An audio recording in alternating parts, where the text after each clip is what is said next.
Hello বন্ধুরা, তোমরা কেমন আছো? আশা করি তোমরা সবাই ভালো আছো। প্রীতির রান্নার হেসেলে সবাইকে স্বাগত জানাই। আজকের রান্নার রেসিপি নিয়ে আবারও চলে এসেছি। আজকের রান্নার রেসিপি হচ্ছে চিংড়ি মাছের মালাইকারি। আমি দেখাবো এই রান্নার রেসিপিটা কিভাবে নারকেল ছাড়াই দুধ দিয়ে চিংড়ি মাছের মালাইকারিটা তৈরি হয়। এখানে আমি নারকেল কোনো রকমে প্রয়োগ করব না। যদি রান্নার রেসিপিটা তোমাদের ভালো লাগে, লাইক, শেয়ার, কমেন্ট করতে ভুলো না। এখনও আমার চ্যানেলটাকে যারা সাবস্ক্রাইব করোনি, প্লিজ আমার চ্যানেলটাকে সাবস্ক্রাইব করে দিও। চলো দেখিনি কিভাবে রান্নাটা আমি তৈরি করছি। প্রথমেই আমি চিংড়ি মাছ 6 পিস নিয়ে নিয়েছি, আর এইভাবে আমি কেটে ছাড়িয়ে পরিষ্কার করে নিয়েছি। প্রথমে দিয়ে দিচ্ছি পরিমাণ মতো নুন, তারপর দিয়ে দিচ্ছি হলুদ গুঁড়ো, দিয়ে চিংড়ি মাছটা কিন্তু ভালো করে আমি মেখে নিচ্ছি।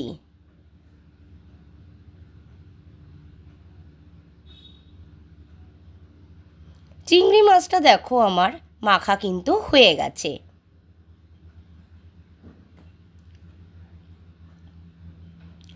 এবার কড়াইতে আমি সর্ষের তেল দিয়ে দিচ্ছি।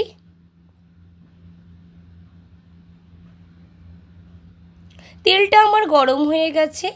একে একে আমি মাছগুলো দিয়ে দিচ্ছি ভাজার জন্য।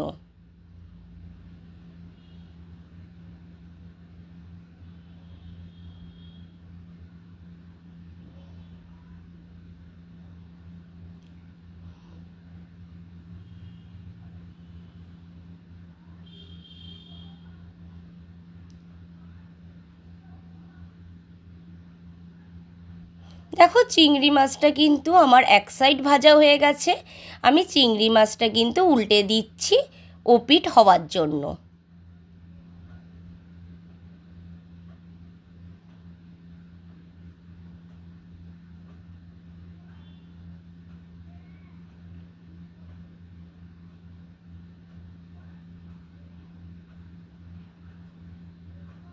দেখো চিংড়ি মাছটা আমার ভাজা হয়ে গেছে। একটা বোল সেটে আমি চিংড়ি মাছগুলোকে তুলে নিচ্ছি।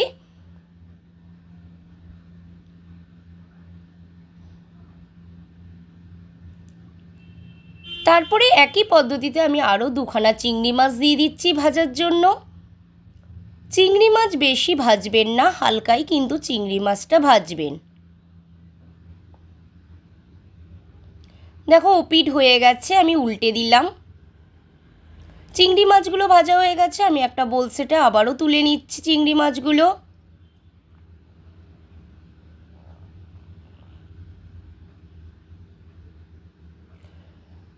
তারপর আমি কড়াইতে তেলের মধ্যে ফোড়নে তেজপাতা দিয়ে দিচ্ছি, শুকনো লঙ্কা দিয়ে দিচ্ছি, এলাচ, দারচিনি, লবঙ্গ দিয়ে দিচ্ছি, কেটে রাখা পেঁয়াজ কুচি দিয়ে দিচ্ছি ভাজার জন্য।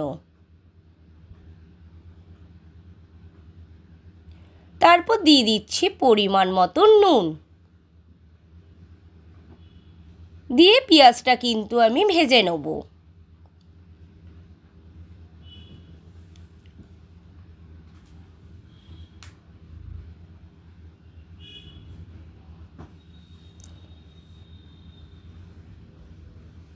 দেখো পেঁয়াজটা আমার ভাজা ভাজা হয়ে গেছে।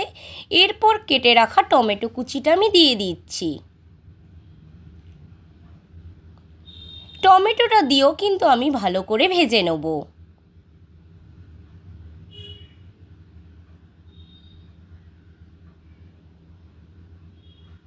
দেখো আমার টমেটোটাও কিন্তু ভাজা ভাজা হয়ে গেছে।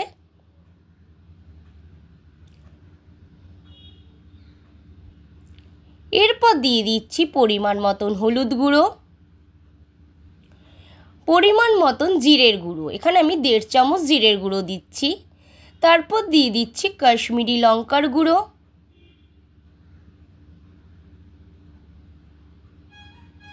দিয়ে আমি ভালো করে কিন্তু আবারও মশলাগুলোকে কষিয়ে নেব। যত ভালো মশলা কষানো হবে রান্নার টেস্ট কিন্তু ততই ভালো হয়।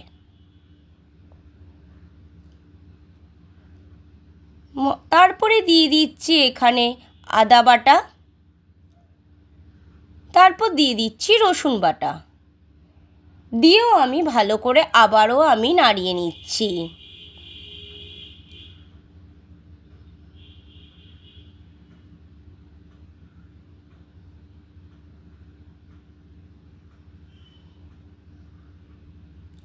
এখানে যে আমি পেস্টটা করে রেখেছি সেটা হচ্ছে কাজু বাটা, কিশমিশ আর হচ্ছে চালমগজ একসাথে ভালো করে আমি মিক্সার গ্রাইন্ডারে পেস্ট করে নিয়েছি।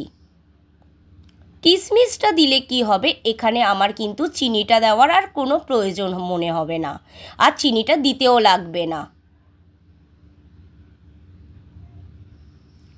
আমি এখানে কাজু দিয়েছি, আপনারা চাইলে চিনেবাদামও ইউজ করতে পারেন। দেখুন ভালো করে এটাকেও আমি ভালো করে নিচ্ছি। তারপর আমি গরম জল করে নিয়েছি একটা বাটিতে। গরম জলের মধ্যে আমি দিয়ে দিচ্ছি গুঁড়ো দুধ 3 চামচ, দিয়ে ভালো করে আমি গুঁড়ো দুধটাকে ফেটিয়ে নিচ্ছি। এখানে আমি গুঁড়ো দুধ ইউজ করেছি, কেন গুঁড়ো দুধ ইউজ করলে কি হবে, রান্নার টেস্টটা কিন্তু ভালো হবে।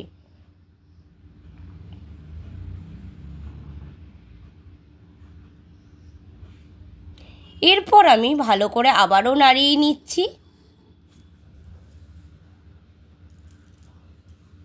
দিয়ে এবারে আমি এই দুধটাকে দিয়ে দিচ্ছি, দিয়ে ভালো করে আবারও আমি নাড়িয়ে নিচ্ছি।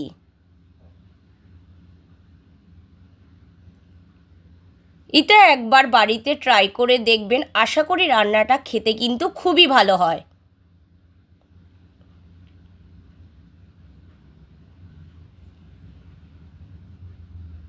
এরপর আমি বাটি ধোয়া জলটা দিয়ে দিচ্ছি এখানে, দিয়ে আবারও একটু নাড়িয়ে নিচ্ছি।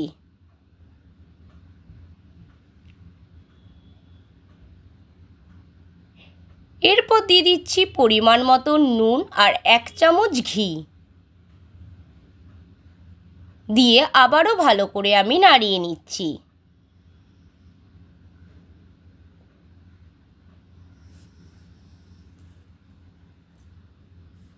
এরপর ভাজা চিংড়ি মাছগুলোকে দিয়ে দিচ্ছি,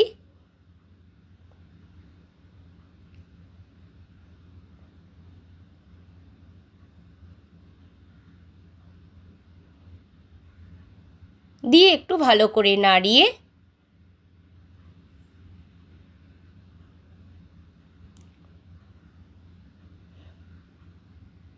নিলাম।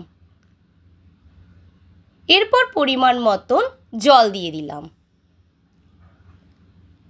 যেহেতু এটা চিংড়ি মাছের মালাইকারি, জলটা কিন্তু বুঝেই আপনারা দেবেন। এখানে আমি 1/2 কাপ জল দিয়েছি। এবার এটাকে আমি 5 মিনিটের জন্য ঢাকনা চাপা দিয়ে দিচ্ছি। 5 মিনিট পর আমি ফিরে এসেছি, ঢাকনাটা তুলে নিয়েছি। দেখো চিংড়ি মাছের মালাইকারিটা কিন্তু পুরো আমার রেডি হয়ে গেছে। এবার তোমরা যদি রান্নার রেসিপিটা ভালো লাগে লাইক, শেয়ার, কমেন্ট করতে কিন্তু ভুলো না। এবার এখন আমি বোল সেটে ঢেলে নেওয়ার পালা। বোল সেটে আমার ঢালা হয়ে গেছে, এবার পরিবেশন করার পালা। এটা গরম ভাতের সাথে, পোলাওর সাথে, সবার সাথেই কিন্তু ভালো লাগবে খেতে।